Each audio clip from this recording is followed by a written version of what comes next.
네, 이제 두 번째 세션 시작하도록 하겠습니다. 이제 최적 포트폴리오 문제를 우리가 지금 계속 고민을 하고 있죠. 그래서 일단 첫 번째 시간에 이제 우리가 했던 거는 기본적으로 이제 캐노니컬 포트폴리오 프로블럼. 결국은 우리가 어떤 자산이 있었을 때에 자산의 배분을 어떻게 할 것인가의 이야기를 우리가 했었어요. 그래서 실제 이제 그 위험 자산의 투자 수익률이 무위험 수익률보다 높다고 한다면은 결국은 자산의 일부분을 위험 자산에 투자를 하는 것이 맞다라고 하는 게 이제 에로가 이야기했던 그런 결론이었죠. 그래서 우리가 이제 캐노니컬 포트폴리오 프로블럼에 대해서 이제 단초를 가지고서 지난 시간에 이제 우리가 좀 더 추가로 그 고민을 더 이제 들어가 봤었죠. 그래서 이제 저희들이 실제 이제 찾아냈던 것은 결국 로그 유틸리티를 일단 가정을 한 다음에, 물론 이제 계산상의 편의 때문에 저희가 이제 한번 예로서 이렇게 보여드렸습니다만, 로그 유틸리티 함수를 정의한 다음에 저희가 실제 그 보유하고 있는 초기의 부, 그리고 이제 위험 자산에 대한 투자 비율, 결국은 이제 A 오버 Y0에 대해서 저희가 이제 고민을 좀 했었어요. 그래서 문제를 이제 저희가 쭉 풀어보게 되니까 결론적으로 저희가 이제 알게 됐던 어떤 그런 임플리케이션들이 몇 가지가 있었죠. 그래서 A0 스타, A 스타 오버 Y0 이렇게 이제 했었을 때 이것이 결국은 리스크 프리미엄이 분자에 있는 형태, 그리고 이제 분모에는 무위험 수익률을 중심으로 잘 됐을 때와 안 됐을 때의 어떤 편차에 대한 어떤 그런 자료들이 들어가 있는 그런 형태를 저희들이 보게 됐었습니다. 그래서 결국은 그 위험 자산의 기대 수익률이 올라가는 경우에, 그러한 경우에 이제 리스크 프리미엄이 상승하고, 리스크 프리미엄이 상승하면 위험 자산에 대한 배분 높여줘야 되는 거고요. 그 다음에 이제 위험 자산의 수익률이 똑같은 상태라고 한다고 하면 결국은 잘 됐을 때와 안 됐을 때, 호황일 때, 불황일 때의 그 위험 자산의 수익률의 편차가 작은 경우, 결국은 위험 자산에 수반되어 있는 그 위험의 크기가 작을 때에 위험 자산에 대한 배분을 늘려야 한다. 뭐 이제 이런 류의 결론들을 저희가 확인할 수가 있었죠. 지극히 직관적인 어떤 우리의 이해에 부합하는 그런 결론이면서도 당연하다고 여겨지지만 생각보다는 놓치기 쉬운 포인트들을 잘 좀 짚어내주는 그런 부분들이었기 때문에 제가 좀 말씀을 드렸었어요. 그래서 뭐 로그 유틸리티를 가정했었을 때 이제 에로가 이제 좀 문제들을 해결해 줬었지만은, 뭐 다른 효용 함수의 형태를 우리가 가정한다고 하게 되면은 그러한 경우에는 또 거기에 맞게 수리적으로 이제 데리베이션을 해서 이제 유사한 결론을 찾아가는 이제 그런 연구들을 이제 사실 학자들이 다 하게 되고요. 중요한 것은 이제 메시지와 임플리케이션이죠. 그래서 이제 우리 학생들 중에 이제 어떤 분들은 그 본인의 투자 포트폴리오를 관리하시는 분들도 계실 수가 있고, 혹은 관련된 직업을 갖게 되실 수도 있겠죠. 그러한 경우에 우리가 뭐 두서없이 뭐 올라갈 것 같은 주식에 몰빵, 뭐 이런 거는 사실 좋지 않다는 얘기예요. 그죠? 그 다음에 또 그 위험 자산에 대한 배분이라고 하는 것도, 나중에 내가 돈 벌면 투자해야지, 내가 돈 많이 벌었으니까 투자 안 해야지는 아니라고 하는 것이 사실 이제 에로우가 이야기하는 바였는데, 뭐 선택은 자유입니다. 선택은 자유입니다만, 이제 에로의 관점에서 봤었을 때는 이제 그러한 측면이 있다는 것, 이런 것들을 저희가 지난 시간에 배웠었어요. 그래서 사실 이런 그 중간고사 전 부분만 해도 사실 이제 실제 어떤 우리 삶에 이렇게 직결되는 부분들이 다소 부족한 측면이 있다 보니까 늘 좀 아쉬움이 있었는데, 지금 같은 경우는 이제 좀 그런 면에서는 조금 더 실제 생활에 좀 더 닿는 부분이 있죠. 그래서 좋은 것 같습니다. 일단 오늘 이제 두 번째 세션에서 이제 좀 준비된 내용들 차례로 한번 살펴보도록 하겠습니다.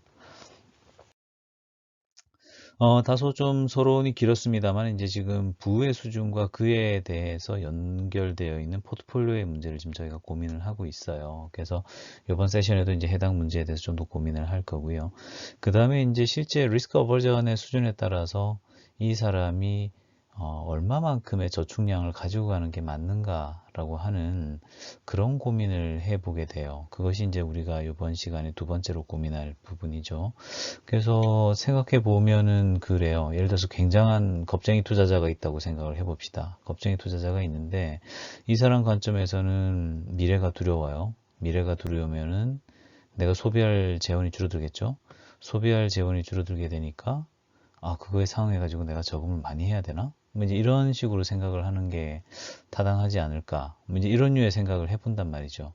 또 어떤 사람들은 내가 지금의 어떤 소비를 내가 좀 줄이더라도 내가 미래의 수익을 더 노리는 관점으로서 저축을 많이 하겠다. 라고 생각하는 사람도 있을 거고요. 그러면 이게 이 어디쯤에 이 진실이 있느냐에 대한 문제를 한번 고민해 보자라고 하는 것이 결국은 리스크 어버전과 세이빙스, 결국은 위험 회피와 저축의 문제입니다. 그래서 오늘 두 번째 시간에는 이 문제를 한번 다뤄볼 거예요.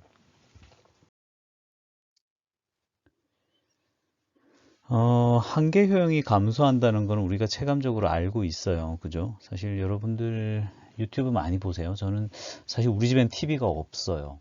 예, TV가 없고요. 공중파를 본 게 저는 벌써 한 4, 5년 전인 것 같습니다. 사실 TV를 요즘 보질 않고, 사실 TV 볼 시간이 없기도 해요. 뭐 읽어야 될 자료도 많고 공부할 것도 많고 이러니까 시간이 모자라서 그렇긴 한데, 간간히 이제 영상 컨텐츠를 볼 일이 있으면 사실 이제 저도 뭐 유튜브를 많이 보거든요. 근데 이제 우리 해외에서 보통 푸드 포르노라 그러고, 이제 우리는 먹방이라고 하는 이제 먹는 프로그램 이런 것들도 이제 인기가 있다고 해서 참 사람들 취향 독특한 이런 생각이 들긴 하는데, 저는 사실 별로 좋아하지는 않거든요. 근데 이게 제가 예로 드는 건 너무 전형적인 예라서 그래요.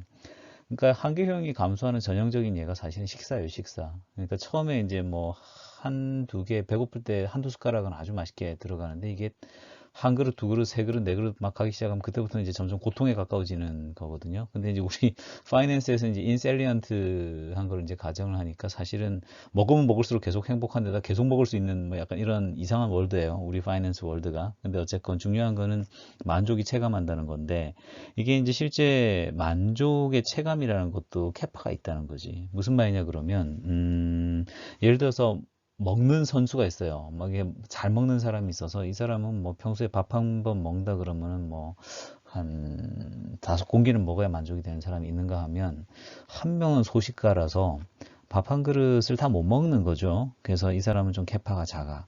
근데 이제 이 두 사람이 예를 들어서 둘 다 배가 고파요. 그래서 이 두 사람이 이제 밥 한 숟가락만 먹으면은 내가 아주 기쁘고 만족할 수 있는데, 그 만족의 정도가 예를 들어서 내가 목마를 때 콜라 한 잔 마셨을 때 어떤 만족에 준하는 수준의 어떤 만족을 갖고 있다. 이런 상황을 생각을 해보자고요.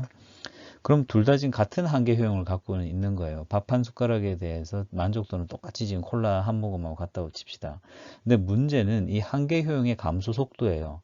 이게 먹부림을 부리는 막 큰 위장을 가진 선수는 그 순간에 밥 한 숟가락 먹었다고 해도 한계 효용이 감소하는 폭이 그렇게 크지 않을 거예요. 그죠? 원래 평소 먹는 양이 있으니까. 하지만은 평소에 식사량이 좀 적은 소식하는 사람은 이제 똑같은 한계 효용에서 출발한다 하더라도 밥 한 숟가락을 입에 밀어넣는 순간 한계 효용이 꽤 떨어질 거란 말이죠. 그죠? 그래서 결국은 이 동일한 한계 효용 수준에서 한계 효용의 감소 속도라고 하는 건 분명히 차이가 있을 수가 있다. 라고 하는 개념이 사실은 우리 절대 위험 회피에 들어가 있는 개념이에요. 이 식을 잘 보게 되면은 효용함수의 1차 도함수하고 2차 도함수 간 비율인데요. 결국 2차 도함수라고 하는 건 효용함수의 공률을 이야기하는 거고, 이 공률이라고 하는 게 어떻게 보면 한계효용이 떨어지는 속도라고 봐야 되거든요. 그러면은 이 한계효용이 떨어지는 속도에 대해서 뭘로 내가 이걸 노멀라이즈를 했냐 그러면 분모에 있는 한계효용을 가지고 내가 이걸 맞춘 거란 말이에요. 그래서 결국은 이 절대 위험 회피라고 하는 거는 어떻게 보면 동일한 한계 효용 상황에서 얼마나 빠르게 한계 효용이 감소를 해 가는지를 보여주는 어떤 그러한 측도다라고 생각을 하면 좀 이해하기가 좋지 않을까 싶어서 제가 한번 리마인드 차원에서 이 슬라이드를 다시 좀 가지고 왔고요. 그 다음에 이제 상대 위험 회피 같은 경우가 이제 조금, 야, 이거 뭐 절대 위험 회피만 있으면 될 것 같은데 이게 왜 필요한가 이런 생각이 들 수가 있거든요. 그러니까 현재 이제 보유하고 있는 부존 자원, 보통 이제 우리 경제에서 엔다우먼트라 그러는데, 엔다우먼트 수준에 따라서 한계 효용이라고 하는 거는 분명히 다를 수가 있어요. 그쵸? 그러니까 그 똑같은 사람이라고 하더라도, 그죠? 아까 같이 먹부림 선수가 나타나서 먹는다고 하더라도 밥 한 공기 먹었을 때의 한계 효용과 그 2차 도함수 공률은 다를 거란 말이에요.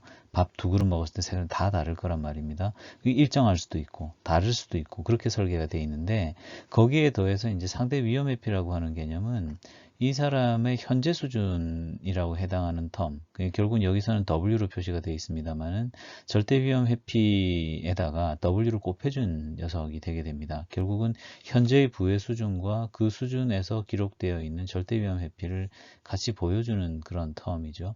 그래서 이런 매저가 이제 의미가 있는 거는 약간 이런 측면이 있는데요. 절대 위험 회피라고 하는 것도 이걸 이제 잘 보게 되면 한계 효용이 감소한다는 걸 우리가 알고 있기 때문에 이게 어느 순간인가 이제 가게 되면은 사실은 무분별한 상태가 될 수 있다는 거죠. 무슨 말이냐 그러면 W 값이 굉장히 큰 상태에서 절대 위험 회피를 바라보게 되면 절대 위험 회피가 기록하는 값 자체가 너무 작아지면서 사실은 그 절대 위험 회피 간의 차이를 좀 인지해내기가 조금 어려운 상황. 이 있을 수가 있다라고 하는 그런 측면이 좀 있을 거예요. 그래서 이제 그런 상황에서는 이제 상대 위험 회피라고 하는 걸 통해서 부의 수준이 커지는 텀을 하나 더 밀어넣는 거죠. 그러면 이제 부의 수준이 커짐에 따라서 실제 이제 절대 위험 회피 텀이 이제 감소하는 어떤 그런 상황 속에서도 얼마간의 이제 차이를 식별해내는 수리적으로 이제 그러한 어떤 트릭을 우리가 쓸 수 있기 때문에 상대 위험 회피를 이제 이용을 할 수 있습니다. 보통 그래서 우리 지난번 중간고사 때도 제가 이제 CRRA, Constant Relative Risk Aversion이라고 하는 걸 쓱 밀어넣다가 여러분들 틀리신 분들이 꽤 있었는데, 그러니까 보통은 에로가 이야기하는 그 효용함수 같은 경우는 절대 위험 회피는 보통 이제 감소하는 방향, decreasing absolute risk aversion, 그래서 DARA라 그래요. DARA를 보통 많이 가정을 하고, 아니면 이제 constant risk aversion이나 increasing risk aversion, 뭐 CARA, ERA 이런 것들도 있긴 한데 이제 그런 경우보다는 보통은 decreasing을 많이 하는 것은 이제 에로가 이제 그렇게 이야기를 했기 때문에 그런 측면이 좀 있고, 상대 위험 회피 같은 경우는 결국 decreasing 하는 그 risk aversion을 물고 온 상태에서 W 텀이 붙어버리면 사실은 이제 올라가는 텀이 하나 더 들어오게 되니까 보통 이제 constant한 relative risk aversion, CRRA라 그러죠. 이제 그거를 많이 쓰는 그런 상황들을 많이 보실 수가 있어요. 그래서 학부 수준에서 이 문제를 너무 깊이 파고들 필요는 없긴 한데, 뭐 일단 그런 정도의 느낌으로 보면 좋을 것 같아서 한번 정리를 하고 제가 이제 오늘 준비한 내용을 시작을 하려고 해요.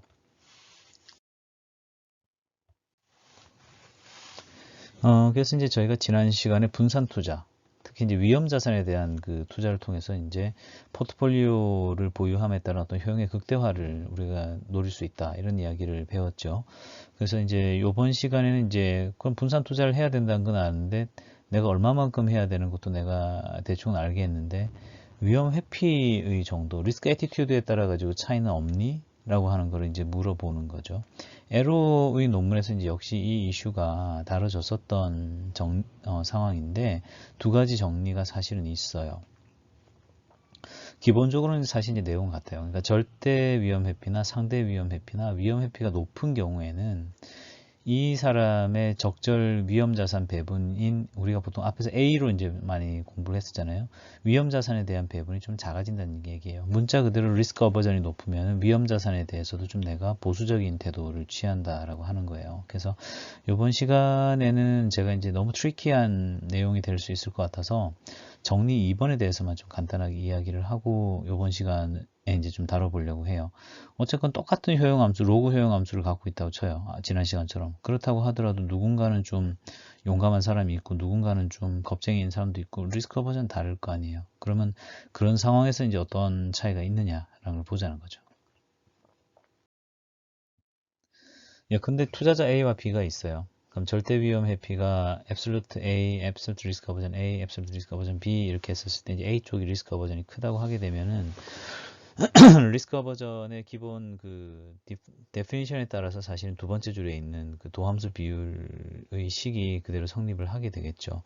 그리고 이제 양변에 W를 곱하면 상대 위험 회피가 되지 않습니까? 그러면 이제 저런 식으로 나오게 돼서 결국 이제 이런 형태의 그 틀이 이제 잡히게 돼요. 결국은 위험 회피의 차이를 이제 염두에 둔 상태에서 우리가 이제 효용함수들이 이제 여러 가지가 있을 수 있는데 그 중에서 좀 우리가 좀 다루기 좀 쉬운 거, 교육용으로 쓸만한 만만한 효용함수를 하나 골라가지고서 에로가 정리한 리스크 어버스한 사람이 리스크 에셋에 대한 알로케이션 적게 한다.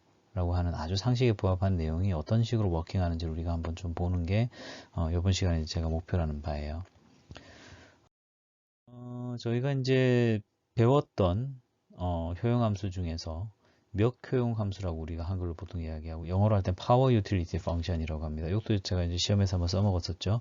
그래서 이제 보통 이렇게 생긴 효용 함수 같은 경우는 이제 에타라고 하는 그 코에피션트를 하나 물고 있는데 W 그러니까 부의 수준 W에 1 마이너스 에타승 마이너스 1에다가 그다음에 분모는 1 마이너스 에타를 하는 이런 형태로 생겨먹은 거를 갖다가 보통 이제 파워 유틸리티 펑션이라 그러고 그 모양새를 오른쪽에 보는 바와 같습니다. 그래서 이건 제가 한번 설명을 드렸던 내용인데 재미있는 성질 때문에 얘를 잘 쓰죠. 말하자면 이제 그 효용함수로서 지내야 될 성질들을 기본적으로 다 가지고 있으면서 절대 위험 회피 같은 경우는 W분의 에타 라고 하는 걸 가지고 있고요. 상대 위험 회피는 에타로 일정하게 이렇게 유지가 되는 그런 형태를 가지고 있어요. 결국 이제 이렇게 세팅이 되어 있는 상황이기 때문에 절대 위험 회피는 W가 커짐에 따라 상수 에타는 그대로일 테니까는 절대 위험 회피는 좀 작아지는 어떤 그런 성질을 가지고 있을 거고, 이거는 이제 역시 그 에로가 이야기했었던 바죠.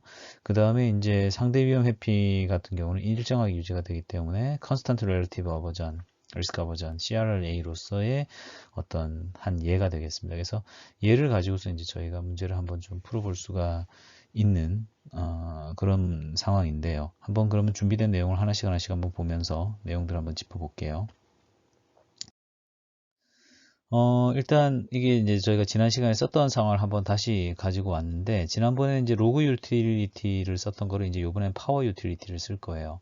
그럼 이제 여기서 이제 어떻게 되냐 그러면은 결국은 그 파워 유틸리티의 유틸리티 펑션은 U of W, 결국은 1-에타분의 W1-에타승 마이너스 1.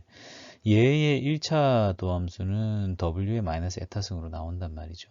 그래서 이까지는 좋은 성질을 가지고 있습니다. 그죠? 그래서 이 성질을 가지고서는 우리가 좀 풀어나갈 건데, 여타의 가정은 앞에서 했던 거랑 같은 가정을 써요. 호황시의 수익률은 RG, 그 다음에 리스크 프리 레이스 RF, 불황시 수익률은 RB로 잡아서 RG가 제일 크고 사이에 RF가 껴있고 RB, 배드가 이제 밑에 깔려있는 그런 형태로서 우리가 구성을 해요. 그 다음에 호황이 올 확률, 불황이 올 확률은 파이와 1-파이는 똑같습니다. 그래서 위험자산의 기대 수익률인 그 expectation R이 RF보다 큰 것도 저희가 지난 시간에 했던 것과 동일한 세팅이죠. 그럼 이런 세팅 하에서는 우리가 미래부가 어떻게 잡히는지 우리가 이미 알아요. 그죠? 노란색으로 표시가 되어 있습니다만 Y0에다가 1 플러스 RF 플러스 A에 R-RF 이런 식으로 잡힌단 말입니다. 그러면 이제 사람이 하는 목적하는 바는 똑같겠죠. 미래부에 대해서 내가 내 효용을 극대화하고 싶다는 점은 똑같기 때문에 그러한 관점에서는 사실은 우리가 목적으로 하는 최적화 함수는 동일하다라고 이제 이야기를 할 수가 있겠습니다. 그러면 이제 본격적으로 한번 문제를 풀어보자고요. 일단 효용함수랑 이제 도함수를 제가 이제 슬라이드 보실 때 도움되도록 오른쪽 위에 띄워뒀어요. 그럼 이제 요 녀석을 기준으로 해가지고서 이제 문제를 좀 풀어보면은 되지 않겠나 싶은 생각인데, 결국은 우리가 중요한 건 A거든요. 결국 우리가 핸들할 수 있는 거는 미래의 효용에서 우리가 핸들할 수 있는 건 오로지 A밖에 없기 때문에 A에 대해서 U of Y1을 갖다가 이제 미분해 주는 게 일단 기본적으로 우리가 할 수 있는 겁니다. 그래서 expectation y0 1 플러스 rfa 뭐 r 안에서 rf 이렇게 돼 있지만, 이걸 이제 가만히 들여다보게 되면은 사실은 파이의 확률로 호황이 올 거고 1-파이의 확률로 불황이 올 거라는 걸 우리가 이미 알고 있는 상황이죠. 그래서 이제 그러한 상황 하에서 얘를 갖다가 맥시마이즈 하는 A를 찾아야 돼요. 그래서 first order 컨디션이 뭐냐 그러면은 결국은 이 노란색과 오렌지색으로 되어 있는 녀석을 결국은 미분해 주는 건데, 미분해 준 건 U'W가 지금 오른쪽 위에 있듯이 W- 에타승으로 지금 잡혀 있죠. 그래서 이거를 이제 활용해 가지고서 우리가 문제를 풀어주는 거고, 그 다음에 이제 체인 룰에 의해 가지고서 A라는 거 항에 보면은 R-RF가 붙어 있기 때문에 R-RF 텀이 이제 사실 RG-RF, RB-RF 이런 텀들이 사실은 다 이제 살아남아요. 그럼 이제 얘를 갖다가 이제 말하자면 좀 활용을 해서 문제를 풀어야 되는 거죠. 그리고 이제 W라고 하는 거는 지금 브래킷 안에 있는 거. Y0에 1 플러스 RF, A에 RG 마이너스 RF. 그 다음에 오렌지색에서는 Y0에 1 플러스 RF, A에 RB 마이너스 RF. 이런 것들이 이제 결국은 현재의 부와 미래의 부로서 우리가 이제 인식할 수 있는 그런 텀들이죠. 그래서 first order 컨디션은 지금 보는 것과 같이 호황일 때 노란색, 불황일 때 오렌지색 텀으로부터 각각 계산이 되게 되고요. 이걸 갖다가 이제 다시 활용을 해서 불황일 때에 해당하는 오렌지색 텀을 우변으로 넘기고 그 다음에 분모를 각각 서로 교환을 해서 분모를 다 없애줍니다. 분모를 다 없애준 상태에서 정리한 것이 두 번째 식이에요. 여기서 이제 헷갈리면 안 되는 것이 RB-RF는 마이너스 값이 나오기 때문에 우변으로 넘어가면서 마이너스를 저 안에 집어넣어서 제가 이제 방향을 돌렸어요. 그래서 RF-RB로 표현을 했고, 그렇기 때문에 이제 결국은 지금 이제 파란색으로 좀 표시를 제가 해뒀습니다. 그래서 결국 이제 그렇게 정리한 상태에서 지금 에타승으로 되어 있기 때문에 얘를 이제 한 번 더 교통 정리를 해줘야 되거든요. 그래서 양쪽에다가 이제 에타분의 1승을 취하는 거죠. 말하자면 이제 루트를 씌워가지고 에타를 깎아내는 겁니다. 그러면은 결국은 밖에 튀어나와 있던 파이의 RG-RF의 에타분의 1승, 그 다음에 우변에서는 1-파이랑 RF-RB가 빠져나와 있었는데 걔의 에타분의 1승이 이제 양쪽에 씌워지게 되면서 사실 우리가 궁금해하는 거는 A 스타하고 Y 제로거든요. 그건 지난 시간에도 똑같았죠. 그래서 그것을 이제 찾아갈 수 있는 이제 방향으로 저희가 이 식을 몰고 가고 있는 거예요. 그나저나 예고를 좀 할 걸 그랬다. 이번 시기 수식 데리베이션이 많아서 약간 좀 터프할 수 있는데, 어쨌건 어려운 수학은 아닌데, 약간 이제 조금 힘드실 수 있어요. 어쨌건, 지난 슬라이드 마지막 식이 이제 지금 첫 번째 줄에 복사가 되어 있습니다.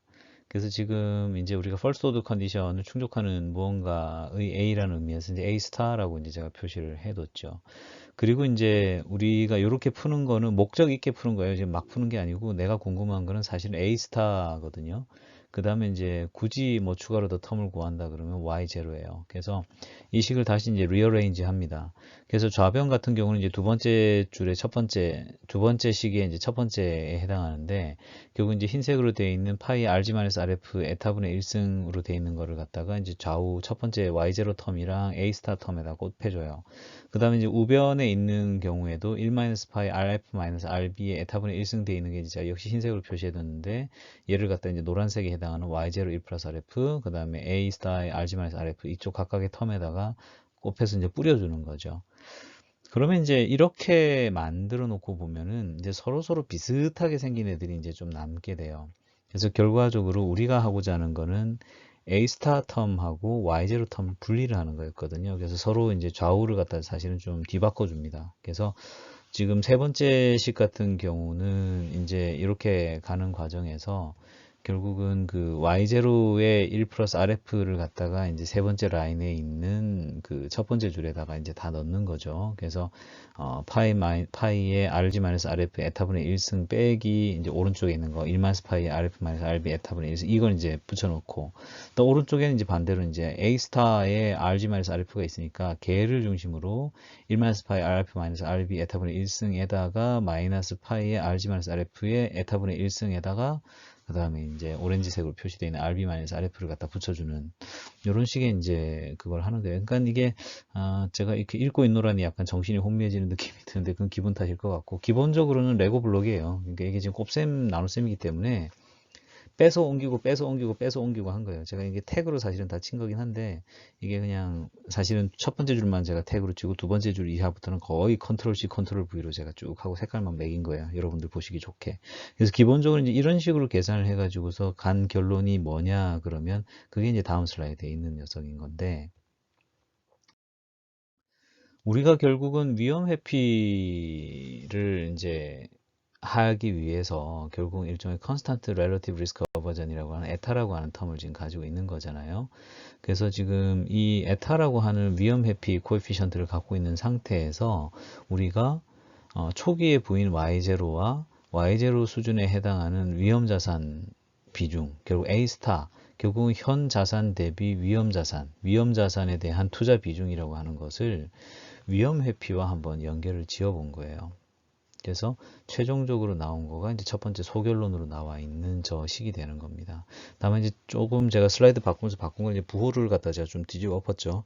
RB-RF 하면 마이너스 값이 나오기 때문에 제가 이제 리어레인지를 해갖고 RF-RB로 해가지고 이제 항상 플러스가 나오게 그렇게 제가 좀 조정을 했어요. 실제 한번 계산을 좀 해보고 싶은 건데 결국은 이제 제가 이제 엑셀로 만들어 두긴 해서 뭐 필요하면 올려드릴 수 있긴 한데 뭐 별 대단한 것도 아니고 단순 노가다라서 제가 따로 올리진 않았는데 이 클래스에 결국은 이제 우리가 세팅을 해 놓는 거예요. 무위험 수익률 3%, 그 다음에 이제 호황일 때 12%, 불황일 때 마이너스 5% 나는 어떤 자산이 있다고 치자는 거예요. 그래서 그 자산에 대한 뭐 포트폴리오일 수도 있고, anyway.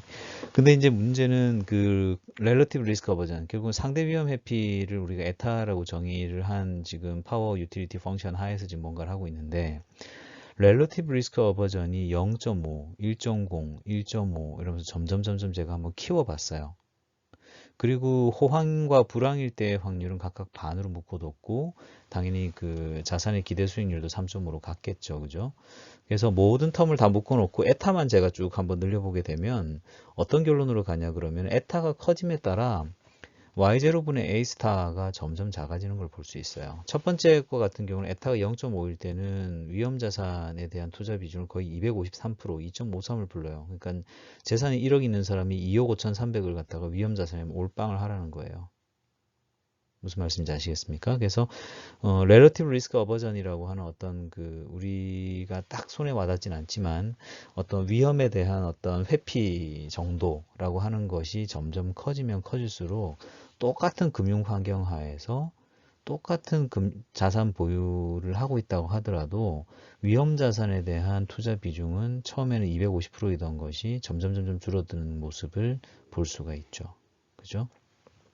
그래서 상대 위험 회피가 커짐에 따라서 자산에 비해서 그 위험 자산에 대한 배분 양이 좀 줄어든다는 것을 우리가 확인을 할 수가 있어요. 그 다음에 이제 또 우리가 얻을 수 있는 통찰은 에타가 같은 상태라고 하게 되면은 그때는 어떻게 될 것 같으세요? 에타가 같은 상태예요. 에타가 같은 상태다 그러면 사실은 위험 자산에 대한 배분량이 늘어날 거다라는 걸 알 수가 있죠. 부가 증가하게 되면. 왜냐면 에타를 묶어놓고 RG, RF, 뭐 RB 이런 걸 다 싸그리 묶어놓고 나면은 결국은 움직일 수 있는 거는 A스타하고 Y0가 왔다 갔다 하는 거기 때문에 Y0가 커지면 비례적으로 A스타가 커지는 이제 그런 상황을 이 모형은 사실은 이야기하고 있는 겁니다. 그래서 실제 그 우리가 사람의 어떤 위험 회피도라고 하는 것이 반드시 상대 위험 회피가 뭐 일정하다 내지는 뭐 증가한다, 감소한다 이런 것들은 우리가 뭐 개인차도 있고 뭐 이렇기 때문에 우리가 뭐라고 말할 수 없습니다만 지금 우리가 이제 풀어온 사고의 흐름대로 사람이 이러한 유형의 사고를 한다면 이러한 유형의 센티먼트를 가지고 있다면 그러면 그러한 상황에서는 이렇게 선택하는 것이 합리적이지 않겠는가라고 하는 통찰을 보여주는 것이 사실은 에로의 페이퍼가 보여주는 바죠. 그래서 실제 이제 컨스턴트 렐리티브 리스크 어버전인 에타의 변화에 따라서 리스크 어버전이 커지게 되면 기본적으로 위험 자산에 대한 최적 배분 비율은 점점 떨어지는 것을 아주 확인할 수 있는 그러한 내용으로 제가 이 슬라이드를 보여드렸어요.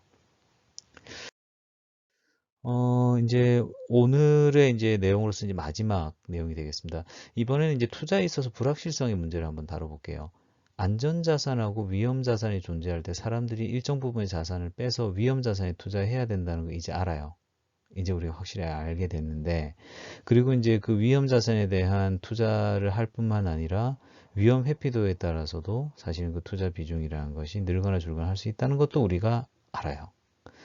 그러면 이제 양적인 관점으로 보자는 거죠. 현 시점에서 소비하고 남는 거를 갖다가 내가 저축이라고 디파인을 합시다.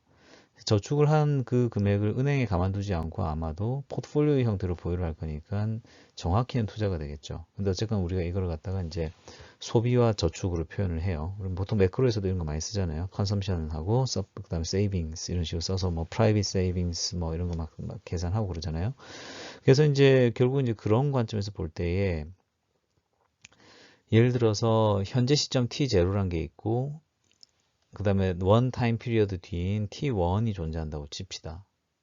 그리고 현재 내가 보유하고 있는 부존 자원은 Y0예요. 그 다음에 현재 시점에서 내가 저축을 하려고 하는 양은 S라고 합시다. 그리고 내가 소비할 수 있는 그 소비량은 C0는 Y0-S로 우리가 정의를 하고, 그 다음에 이제 저축을 했었을 때, 정확히는 우리가 앞서서 봤던 내용처럼 투자를 하게 됐었을 때 그거에 대한 리턴은 사실 좀 랜덤이죠.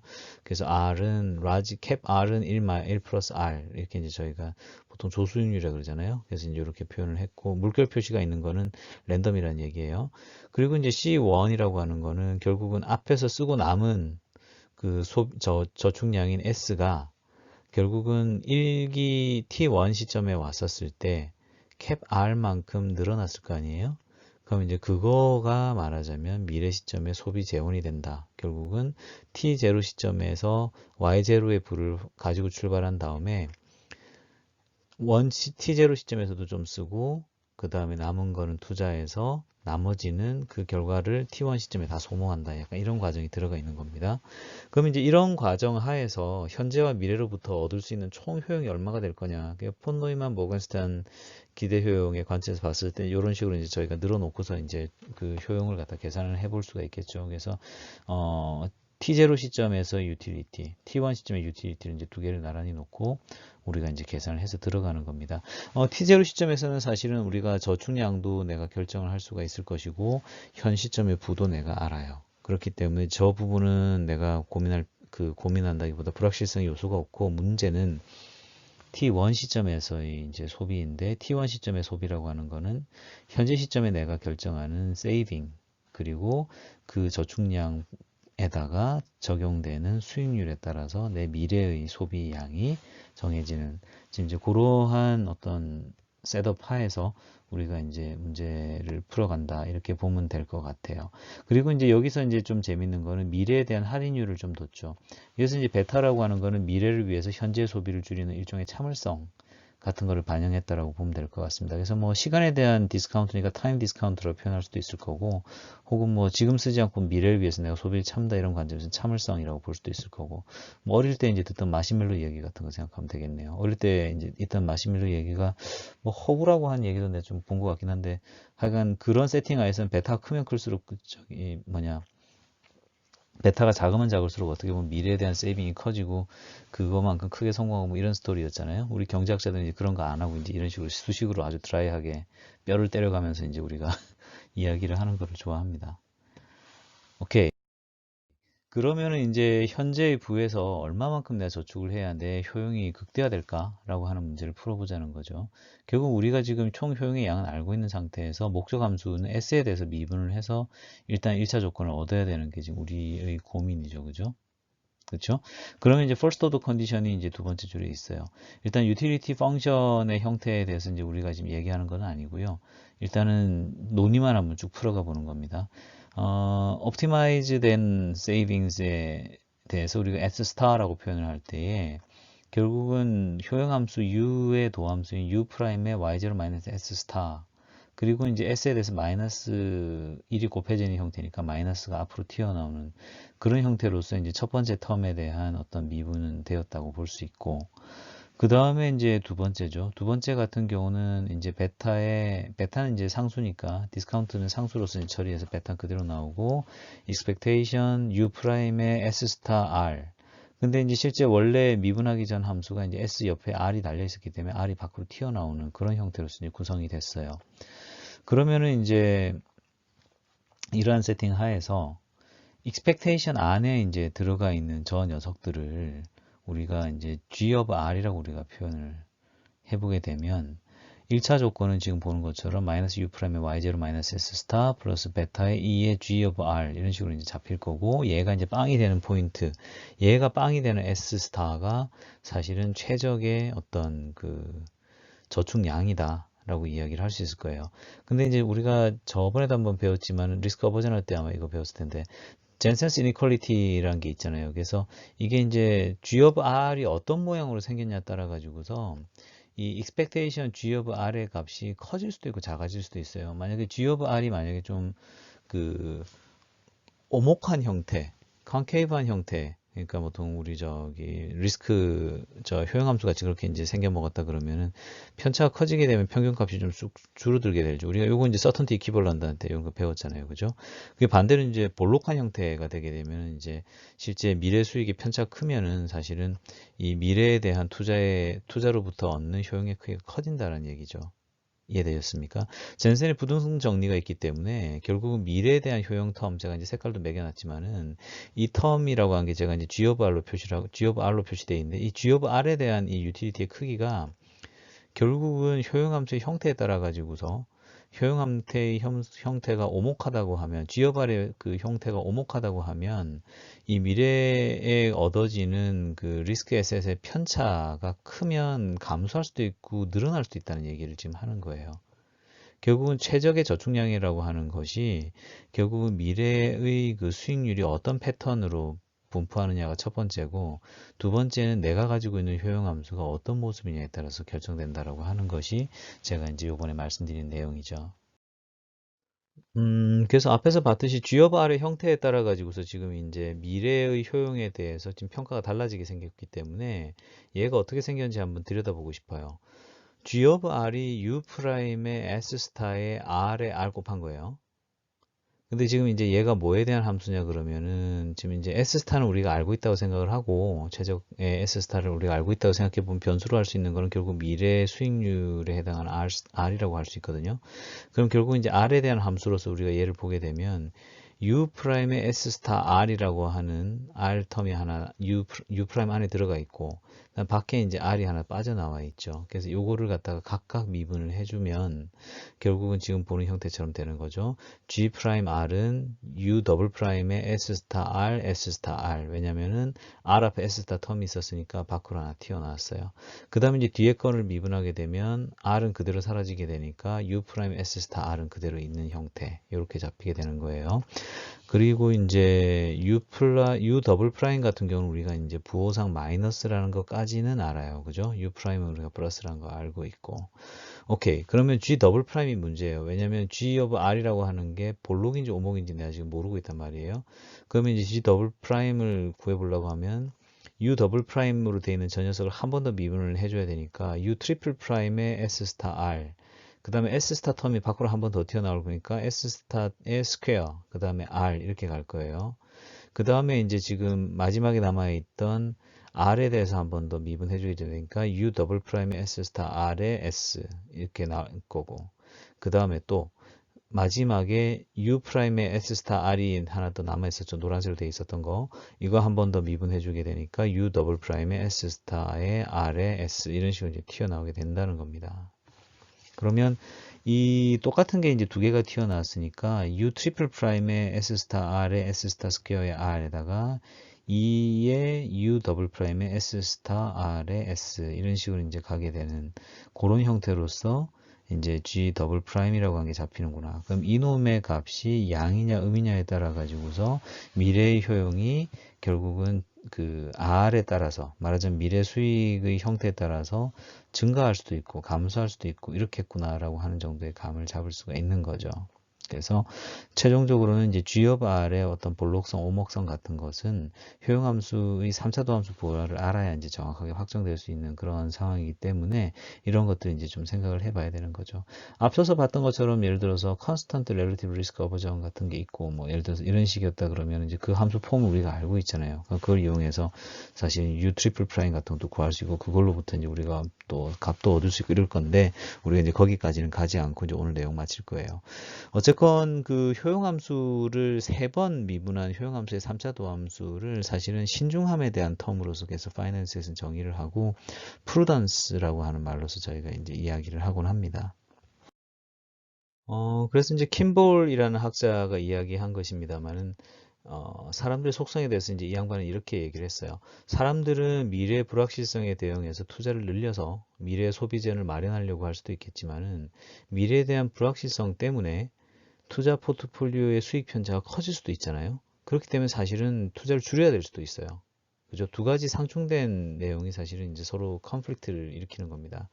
그럼 이제 이렇게 믹싱되어 있는 사람들의 어떤 비헤이비어를 내가 캡처하고 싶다 했었을 때에 뭘로 캡처하면 좋으냐라는 질문을 맞닥뜨리게 되면 그때는 결국은 프루던스 코에피션트라고 하는 걸 만들어서 지금 보는 것과 같이 절대 신중도 계수, 상대 신중도 계수라는 걸 가지고서 캡처하면 잡히지 않겠느냐라고 하는 이제 그런 생각을 한 거죠. 그래서 지금으로부터 약 30년 전에 킴볼이 지금 보는 것 같이 어디서 많이 본 형태인데 이게 결국은 그 리스크 어버전 위험 회피도랑 비슷한 텀으로서 이제 이렇게 개발이 된 것입니다. 그래서 이런 식으로 이제 판단할 수 있지 않을까라고 이제 킴볼이 생각을 한 것이죠. 그래서 좀 다소 테크니컬한 내용이긴 하지만은 이러한 그 신중도의 계수, 말하자면은 그 효용함수의 2차 도함수, 공률과 3차 도함수, 이건 말도 좀 애매하네. 하여간 그 비율에 따라 가지고서 사람들이 어떤 불확실성이 나타났었을 때에 불확실성 때문에 나중에 쓸 돈을 마련하느라고 소비를 갖다가 줄일지 아니면은 그 불확실성을 감안해서 수익 편차가 커지니까는 리스크 투자에 따른 리스크 커졌다 생각하고 미래 소비 줄여버릴 수도 있고 혹은 뭐 불확실성이 나타났으니까는 나중에 미리 좀 재원을 마련해 놓자 이렇게 생각할 수도 있고 뭐 어떻게 나올지 알 수가 없으니까 그런 것들을 이제 모델링 할 때 이런 걸 써야 된다 이런 얘기를 이제 킴볼이 했던 거죠. 그래서 오늘 두 번째 세션 같은 경우는 좀 약간 좀 수식 디라이브가 많고 뭐 이래가지고 좀 따라오시기가 좀 힘드시거나 피곤하실 수도 있겠다 이런 생각도 듭니다. 그래서 일단 그 총 3시간에 걸쳐서 결국 포트폴리오의 문제, 아주 그냥 캐노니컬한 문제부터 출발해서 로그 유틸리티 하에서 어떻게 되는지, 그러니까 리스크 어버전이 적용됐었을 때 또 어떻게 되는지, 그 다음에 이제 현재와 미래의 어떠한 타임 세퍼레이션이 있는 상태에서 우리가 얼마만큼의 자산을 미래로 유보를 하여서 이것을 투자하고 그것에 대해서 나타나는 사람의 행태는 어떠한 측도로서도 캡처하는지 이런 부분들을 사실은 총 3시간에 걸쳐서 저희가 학습을 했습니다. 다소 이제 theoretical한 측면이 있긴 있었지만 이제 저 나름대로는 이제 실상에서 우리가 맞닥뜨리는 어떤 선택의 문제나 이런 것들을 좀 더 모형화하는 차원에서 좀 말씀을 드리고자 했기 때문에 이런저런 말씀들을 좀 드렸었어요. 그래서 오늘 준비한 내용 여기까지가 되겠고요. 다음 주가 이제 본격적으로 저희가 이제 모던 포트폴리오 티어리에 대해서 공부하는 그런 주간이 될 것 같습니다. 현재 예상으로는 아마 1주 아니면 1주 조금 더 해야 될 수도 있는 걸로 보이고, 그 다음에 이제 이어서 이제 준비된 내용들을 하면서 아마 학기 말을 향해서 차근차근 나갈 것 같아요. 일단 준비된 내용 오늘 여기까지고요. 잘 한번 학습해 보시고 부족한 부분들은 이 클래스 질문 주시거나 말씀 여쭤봐 주시면 제가 성실히 답변 드리도록 하겠습니다. 수고 많으셨습니다.